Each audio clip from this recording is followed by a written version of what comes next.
మన జగదీష్ రెడ్డి గారు మాట్లాడి 3 రోజులు అసెంబ్లీ నడిస్తే 3 రోజులు మన పార్టీ తరఫున మనం కూడా సమాధానం చెప్పినాం. మంచిగానే సమాధానం చెప్పినామా? మంచిగానే చెప్పినామా లేదా? పెట్టినాం.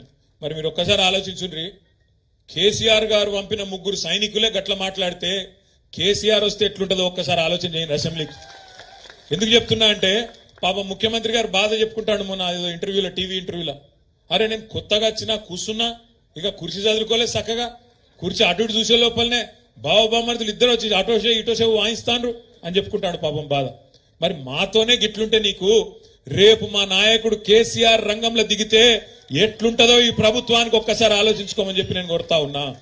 ఎందుకంటే కేసీఆర్ గారు నిజంగా కూడా నేను చెప్తున్నా, రూలింగ్ లో కంటే గవర్నమెంట్ల కంటే ఆపోజిషన్లోనే కేసీఆర్ చాలా డేంజరస్.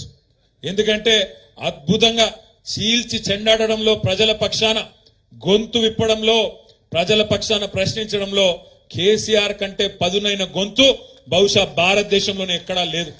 ఇవాళ ఈయన మాట్లాడుతాడు ముఖ్యమంత్రి 100 మీటర్ల కింద దొక్కుతాడు బీఆర్ఎస్ ను. ఒక ఆయననేమో 100 మీటర్ల కింద దొక్కుతా అంటుండు రేవంత్ రెడ్డి.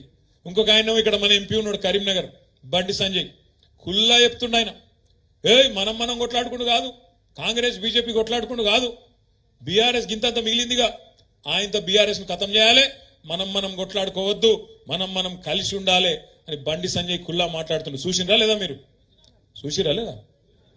భోజనం ఉన్నది కొద్ది గట్టిగా నాకు తెలుసు, మీరు భోజనం టైం అయింది నాకు ఎరికే, అందుకే ముందు మాట్లాడుతున్నా, తర్వాత మిగతా సోదరులు మాట్లాడతారు.